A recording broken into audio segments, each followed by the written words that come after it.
За небольшую всего двухлетнюю карьеру Олег Адашев уже успел выступить более чем в 5 разных видах единоборств. О боевом самбо, рукопашном бое и грэпплинге спортсмен знает не понаслышке. Но сегодня он защищает честь родного клуба на турнире по панкратиону.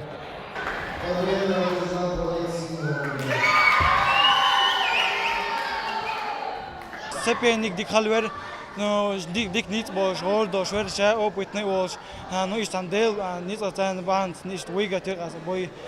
Республиканский турнир по панкратиону проходит в Шатое впервые. Его посвятили памяти героя России Ахмата Хаджи Кадырова. Все поединки завершатся в один день. Организаторы администрации района и бойцовский клуб «Шатой» обещают сделать эти соревнования ежегодными.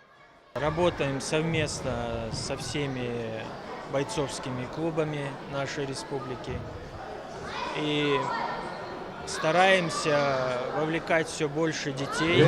У нас есть дети, у которых есть будущее, я в этом не сомневаюсь.